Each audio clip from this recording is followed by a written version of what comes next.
Well, it looked like we have a major situation going down in Cleveland involving Shedeur Sanders fans. Now, I'm going to leave my personal opinion out of this. Something that we have to talk about is Cleveland Browns always posting Shedeur Sanders. Now, we know when it comes to Shedeur Sanders and pretty much any other Sanders names, it draws engagement. Hell, got to tell the truth with this.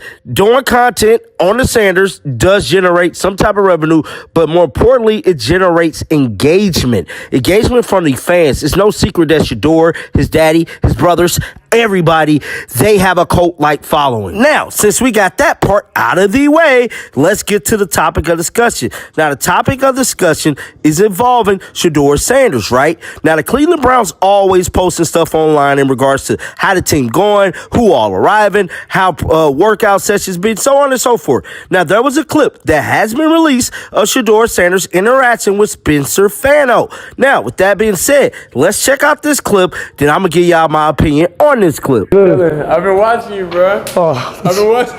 It's so cool, bro. It's so cool, bro. Good to see you. Yeah, good to see you. Now, that was the clip. Very short, about 15-second clip. Now, I didn't think nothing of it. I don't think it's really that big of a deal. Well, I beg to differ because the Shedeur Sanders fans, they pissed. They do not like this clip. Not even a little bit. They ready for war. Check out these damn comments. Now, this comment right here states, trade 2. Y'all going to stop using bro like a mascot post Deshaun Watson.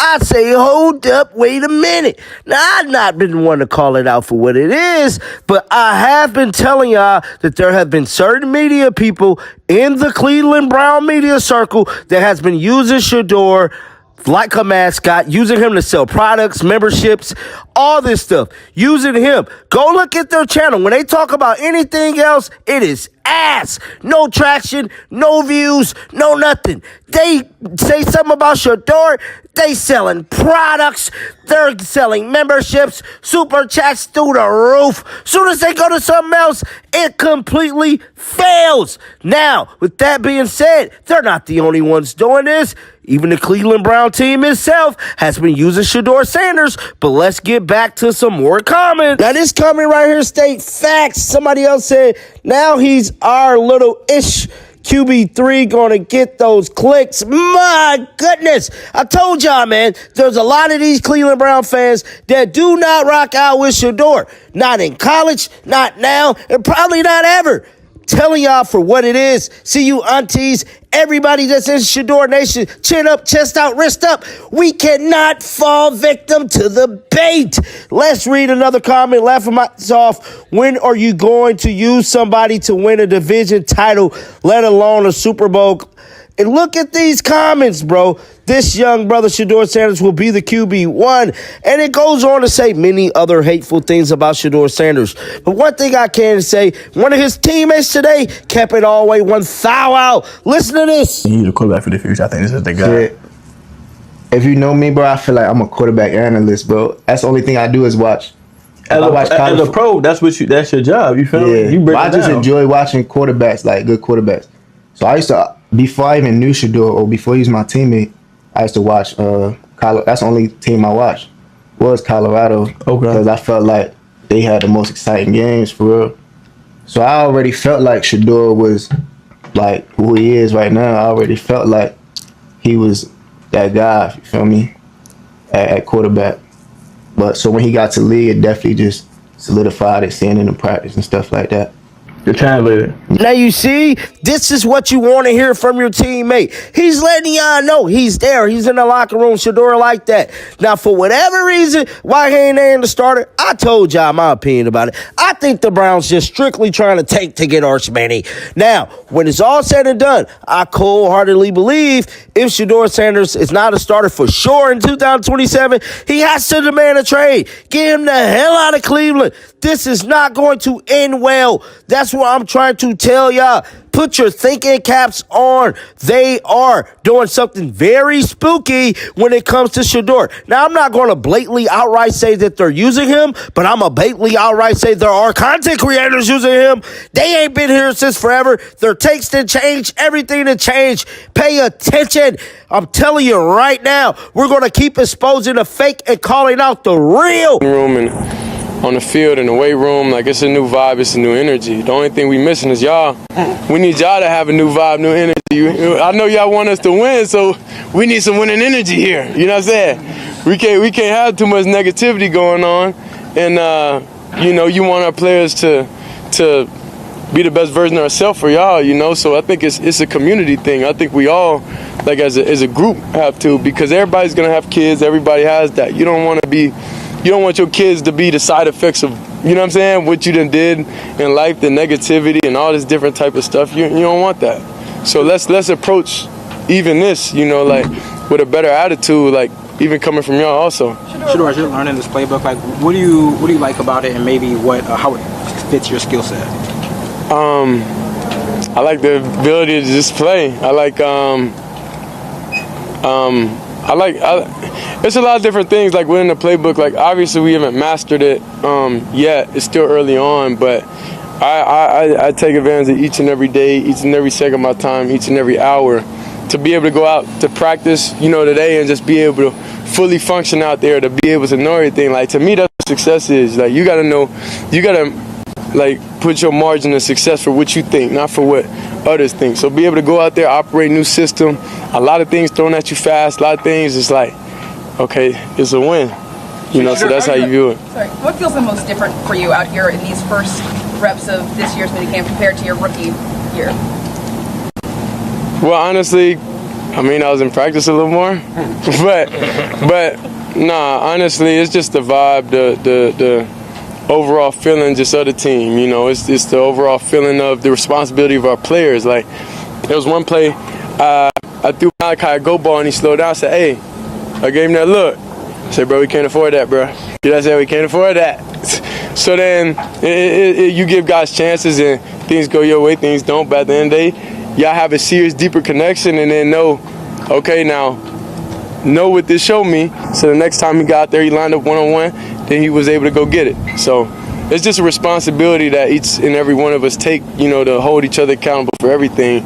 Even in the quarterback room, it's a great relationship in there. Nobody feels any type of way towards each other. We all focus on what we have to do as individuals to get better. So how you one season, how have you learned to kind of take care of your body, you know, into the off season? What have you kind of done differently that might have changed from your original regimen? Well, I think it's honestly about like talking to coach. I think coach just spoke life into me, and then like when you do that, then you just get the best result for me. Honestly, like that's what you get. So he I was here one day, and he was like, well, if you wanna be the best quarterback you wanna be, then you gotta do that on a daily thing, on a daily regimen, on daily time. So that's what clicked for me, and then I was like, okay, I need to improve this area, and it's just one step at a time. You gotta do this, you gotta do this, you gotta do this, and you keep adding things as you start getting momentum and everything. So I think it's just having coach, you know, just talking to you, you know, like I think that's it, just a relationship. I'm a relationship-based person, so I take relationships extremely serious. How do you feel about this year's competition compared to last year's competition? What you mean by that? That competition for the starting job. We competing against ourselves, because life is a long time. You get what I'm saying? Our time it's on God's time. You know, we just come in and every day put our deposits in and what we're supposed to do and build towards our craft, but it's not our time. If we thought we had control of anything, then we'll be fools. You know, that's not up to us. It's up to us to approach every day and take advantage of each and every rep and each and every time, even when players aren't, even when we're not in, being able to take advantage of those reps also. So I guess it's not on our time. Is this your time? What you mean? This year? Your time? That's up to me. That's not up to me. I go out there every day and focus on what I can't control. If I focus on something I can't control, then I'll be living the wrong way. What do you think about when a year ago you weren't even drafted yet, right? And all that's happened in that year, like when you think back on that, what stands out the most? I'm thankful. I'm thankful. I'm thankful that everything happened how it happened. I'm thankful that my appreciation for a lot of things is what it is now. I'm thankful that I don't really have to chase. I'm thankful I got a great family. I'm thankful I got to see great people, that I'm able to be inspiration to people, because I mean, like, I think I'm just thankful overall. Like, I don't look at anything as a negative. When you start looking at things as a negative, and that's when you grow spite and hatred, you know, and nothing positive comes out of that. So I view everything as just like, I'm just happy, I'm thankful, I'm blessed, you know. I was in a position to where I can handle everything that comes my way. So now I feel bulletproof.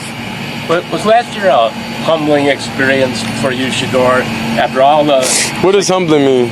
Well, you know, you had that, you were the man at Colorado, at Jackson State, probably in high school, and not right away here. So I'm asking, what's that? I feel like I was a man. I don't let nobody else dictate how I feel about myself. If you allow that, then you living for the wrong reasons. I know who I am as a person, as an individual, and just being a child of God. So I can't let nobody dictate how I could feel about myself. And if I allow that, then I'm not mentally strong. I got to be able to be mentally strong in each and every situation that life throws at you. Shedeur, obviously you talked a lot last year about how Deshaun mentored you guys and helped you guys in more like a classroom setting, and then he was out in the field a little bit later in the season. But how has your relationship with him kind of grown, and what's it been like with him these first couple weeks, especially now that you get to be out on the field full time? Yeah, well, it was great. He's a vet. He did a lot. He accomplished a lot in his career, obviously. So, like when I have questions about certain things, I ask him, like, what you think about this? And I just like hearing his perspective of problems that I could have, or the way how I think about things, and just hearing the way how he think of things, and hearing the way how Dylan think of things, and hearing the way Coach think of things. Like, all those things, you just gain other people's perspective to form your own thought and what you want to do. We good? Shedeur, going back to learning the offense this year, what would you describe as some of the similarities in last year's offense and differences, and how have you seen yourself come to learn some of the new principles? The similarities? I mean, it's 11 on 11. I think I don't really try to I don't try to compare anything. I don't try to live in no comparison world. Like, I try to forget the negatives, take the good things, you know, and just move forward. So, like, respectfully, I just don't want to talk about like last year or anything, because it doesn't help us move forward. Like, we're not in last year no more. We're in this year. So I don't even need to think about anything last year, but review tape and review, okay, what could I have done better in certain situations? How could I manage the line of scrimmage better? How could I know each and every details where the alignment they're on, where it's +2, -2, if they're in the edge split, like all these different details. Like, that's what I take from last year. I don't really take a comparison thing. And I guess on that note, how have you gone about learning the playbook? What's your process for learning new concepts and new terminology? I think I know how I learn.